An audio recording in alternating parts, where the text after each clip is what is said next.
Yes sir, આપના વિશે થોડુંક કહો. આપ શું કરો છો, આપની સ્ટ્રેન્થ? મારું નામ સુરેશભાઈ પ્રજાપતિ છે અને સાહેબ આ જે કંઈ અત્યાર સુધી અહીંયા સુધી પહોંચ્યો છું, પહેલાં તો મારા માતા પિતાના આશીર્વાદ કહું છું અને પછી માતાજી ભગવતીના અને પછી બધા મારા વ્યુઅર્સના.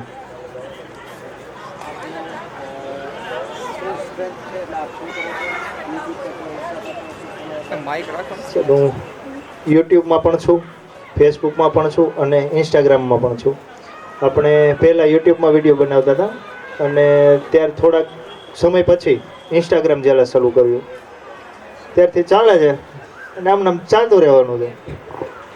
શું લાગે છે તમને અત્યારે તમે જે વિડીયો બનાવો છો કઈ કેટેગરીના બનાવો છો? અત્યારે આપણે બિઝનેસ વિડીયો બનાવીએ છીએ. પહેલાં ધાર્મિક વિડીયો બનાવતા હતા. ધાર્મિકમાં શું? ધાર્મિકમાં મંદિરના નોલેજ ઓકે. અને લોકોને શું જોઈએ છે. ઘણા લોકો દુનિયામાં દુઃખી છે. હું કહેવા નથી માગતો કે મેં પણ પૈસા ઉછીના લઈને ભૂવાના પેટ ભરેલા છે. આ એક વસ્તુ એટલા માટે જરૂરી છે કેમ કે આ ગુજરાતી જ કરે ભાઈ. આ ઇવેન્ટમાં હું સ્પોન્સર નથી ગોતવા ગયો. આ જેટલા બી લોકોએ છે ને એ સપોર્ટ કર્યો છે, વર્લ્ડ એ સપોર્ટ વાપર્યો છે. આ જે કંઈ બી કર્યું છે ગુજરાતી ટીવીએ કર્યું છે, એટલે જ આને હજી બહુ લાર્જ સ્કેલ પર નથી આવી કેમ કે ફર્સ્ટ ઇવેન્ટ છે.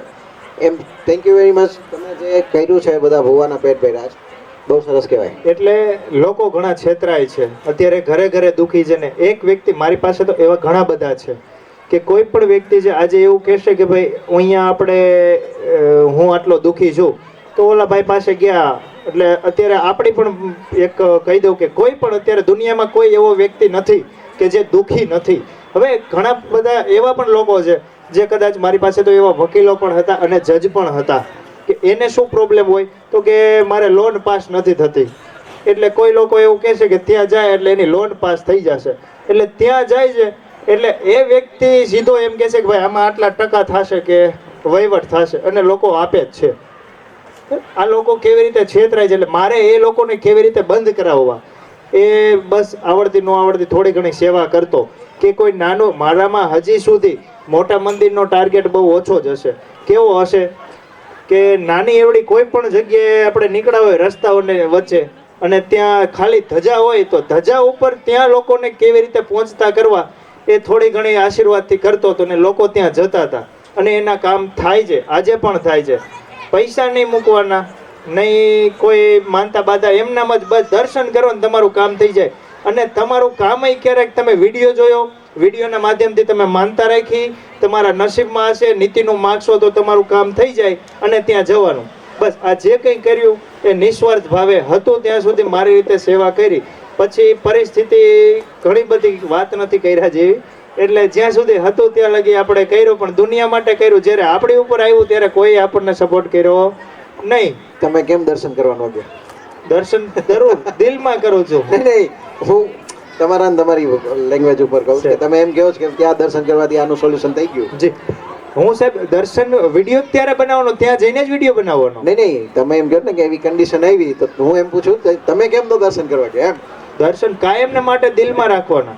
સરસ. જ્યાં જોઈએ ત્યાં ભગવાન હાજર છે. અત્યારે બિઝનેસના કઈ કેટેગરીના વિડીયો? પછી અત્યારે ફૂડના બનાવીએ, કોઈ પણ બિઝનેસ હોય એના બનાવીએ અને નાના માણસને પહેલા ફોકસ દેવાનો અમારો ધ્યેય છે. સેવાનું કાર્ય કોઈ ના કોઈ રીતે કરતું રહેવાનું. બહુ સરસ. આવતા 2024 ડિસેમ્બર સુધીમાં શું ઈચ્છા છે આપની? ઘણો બધો સારો એવો વિચાર છે ને એમાં હવે તમારો સપોર્ટ મળશે તો કોઈ ધાર્યો રહેવાનું નથી. આંકડામાં કયો? આપણે આંકડાવાળા માણસો છે. આંકડામાં અત્યારે મારે ઇન્સ્ટાગ્રામમાં 1,64,000 ફોલોવર છે. બહુ સરસ.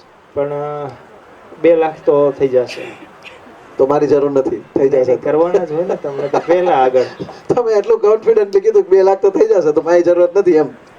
ના, આપણે સાથે મળીને તમારા વગર ક્યાંથી થવાના? ના, એવું નહીં. કરવાળો ઉપર છે. હું મારી જન્મ થયો ને ત્યારથી મારા ઘરમાં એક વસ્તુ બોલાય કે ભાઈ મારો જન્મ બ્રિજિંગ માટે થયો. આની આગળ છે, આની આગળ નથી, બેને ભેગા કરો, કામ થઈ જશે. તો મારું કામ થઈ જાય છે, સો તમારું થઈ જશે. હું બધાને જેનું જે જગ્યા હશો ને તમને હું અત્યારથી કહી દઉં 20% નો ગ્રોથ મારી સાઈડથી હશે. વાહ વાહ. લાખ છે તો 1 ને 20 કરાવડાવવાની જવાબદારી મારી. 1 વર્ષની અંદર મારું નેટવર્ક, મારી સ્ટ્રેન્થ, મારી સાથેનું એસોસિએશન અને મારી એટલે ગુજરાતી ટીવી, હું એની અંડરમાં જોબ કરું છું, ગુજરાતી ટીવીની અંડરમાં. ભલે માણસો એને ઓનરશિપ કહે પણ હું નથી કહેતો. આ બે લોકો છે એ મારી સાથે કામ કરે છે, તો એ મારી સાથે કામ કરે છે. અને અમે ત્રણેયને પૂછો તો અમારા બોસ કોણ છે એ એને ખબર છે. જી એ એમ કહેશે કે ગુજરાતી ટીવી છે, અમે બધા એની નીચે કામ કરે. So we all are one. એ બોસ છે. સો થઈ જશે, ચિંતા નહીં કરતા, બોસ બધાની સાથે જ છે. તમારે જ્યારે ઇન્વિટેશન જોયું, ડીએમ જોયું કે આવી રીતનો એવોર્ડ છે, પેલો વિચાર શું આવ્યો? પહેલો વિચાર તો એવો આવ્યો કે અત્યારે જનરલી બધાને એક જ હોય છે કે ભાઈ આપણે ઇન્ફ્લુએન્સરને બોલાવી શેના માટે, એ પણ કંઈક આગળ વધે છે. એવું નહીં કે ખાલી આપણે જ. અને તમારો પેલો પ્રેમ ભાવ સારો હતો, પેલા ડાયરેક્ટ તમે વાત કરી હતી, ત્યાંથી મને થોડો ગર્વ હતો કે એ ભલે જે છે પણ એનામાં મોટપ નથી, એટલે જરૂર એકવાર આપણે જવું છે. એમાં છે આ મોટપ નથી, એના કરતાં મારી દિલથી ઈચ્છા એવી હતી, આ વસ્તુ આપણે આજે નહીં કરીએ ને, ખરેખર કહું છું, જેટલા બી જેનો ટર્ન આવશે બધા સાથે આજ કહીશ, આજે આપણે નહીં કરીએ ને તો આવતા વર્ષે આ નહીં થાય, એના પછીના વર્ષે નહીં થાય. અને બીજા જે કાંઈ બી એવોર્ડ થશે ને એ યા તો સામેવાળાની પ્રસિદ્ધિ માટે હશે, ઓર તમારે પ્રસિદ્ધિ જોતી હશે તો તમારે એના માટે ફી ભરવી પડતી હશે. જી જે આપણે કલ્ચર નથી બિલ્ડ કરવું.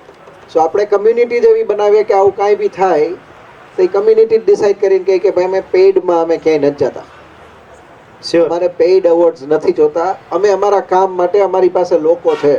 હું એવું નથી કહેતો 5 લાખ 50 લાખ 5 કરોડ, મારી પાસે 5000 લોકો છે પણ એ મારા 5000 છે. એ રિસ્પેક્ટ આપણે રાખીને આજે ભેગા થયા છે. Thank you very much sir, આવવા માટે ખૂબ ખૂબ આભાર. Thank you sir.